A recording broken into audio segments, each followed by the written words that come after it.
You are more likely to succeed if you failed than if you've never tried. That means experience matters a lot and learnings matter a lot. Now, this video is about tips for running a part-time business. Now, I'm an all-in guy, so if I was to do anything, I would quit and I would just push 100%. But I understand if you can't just give up your job because you might have responsibilities, you might have obligations. You can't quite quit your job. So here I have tips for how you can run a successful part-time business. Number one, you're going to have to give up your personal time. That's for certain. So if I was in this position, I would, let's say, work 9 till 5. Then I would also exercise in the morning, right, before my work. And then I would work every day 7 till about 11:30. And then I would work 12 hours a day on Saturday and Sunday. That's just the hours I would put in because I think that's what it'll take. So it takes a lot of work. And also, I want you to keep in mind this, that it takes a lot more work to get a plane in the air than to go faster once it's in the air. So as you're starting, it takes so much work to get a business to become kind of successful. But once it's flying, you got employees, the work's getting done, it's just much easier for you. So that's why it has to be insane push in the beginning, and then you can ease up. Number two, your goal should be to quit your job and do this full time if you're starting a part-time business. I really don't recommend just having a part-time business just to have a part-time business. Your goal should be, hey, if you're doing it, you should like it. If you like it, you should make it what you do. So your goal should be, hey, I want to make this successful enough so I can quit my job that you, I'm assuming, don't like and make this in a full-time gig. So be aware that's your goal. Number three, you got to focus everything on sales. The number one mistake I think founders and people make is they're too slow to sales. For me, I would be way too afraid if I haven't sold clients in the first 3 weeks because maybe I'm on the wrong track, or nobody wants my product, or nobody needs my product, or I don't have the skills at all to reach the customers, right? So you got to put everything on sales. Everything you do has to bring you more money. Every action, every hire, every decision, every marketing initiative, everything has to bring you more money. This is critical.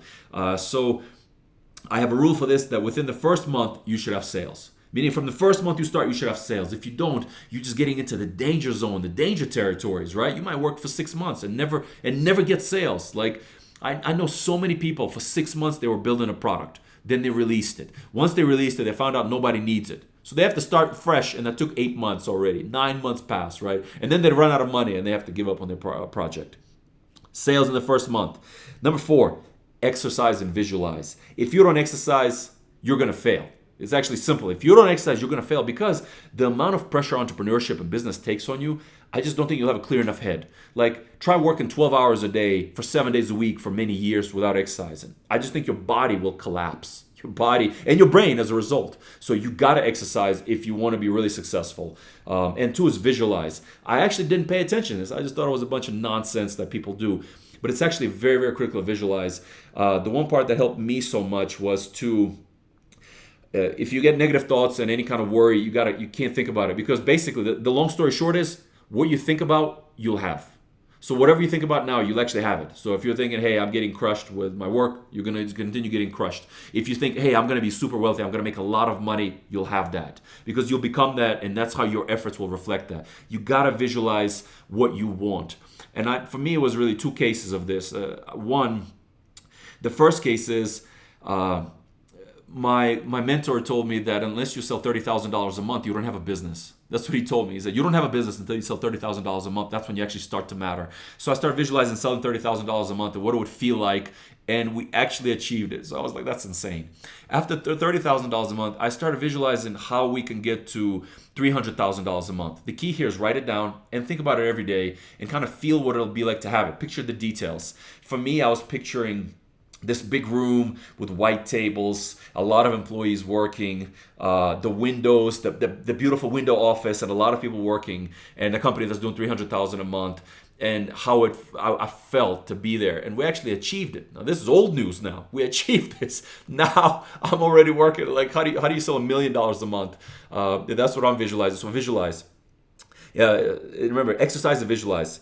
Next point is evaluate and adjust quickly. So the key is speed. Many things will fail. That's part of the game. That's part of the journey.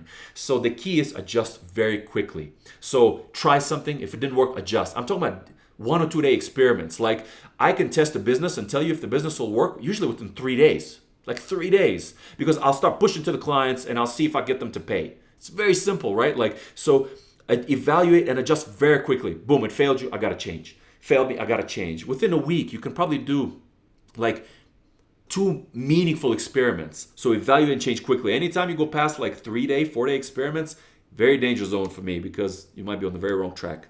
Next point is, number 7 is write down what you'll do each day, but ask yourself if this will really matter to your business, if it'll really take you to the next level. What I noticed for me was that many of the things I work on are worthless things. They're important. They're important, right? It's like, hey, you gotta like pay this salary or something. They're important, but that doesn't take your business to the next level. So try to focus all of your efforts on things that take the business to the next level. Like, what if you get that one customer who pays you $20,000 a month? Do that now, right? And all the noise, what I call with the business, do that at the end of the day. So focus on the one thing usually each day that'll be big for the business, because that's when you'll be most excited. And the last point is number 8, don't work from home. I don't know why, but for me, it's never worked. I don't even know why. Like, I can just never work from home. I have to go somewhere else. Like, either I can be in some library, I can get a co-working space, I can work in my office, but I just can't work from home properly if that's my main workspace. Maybe you can do an hour before you go to work, but I was never able to work from home. So my recommendation for you is don't work from home, work somewhere else.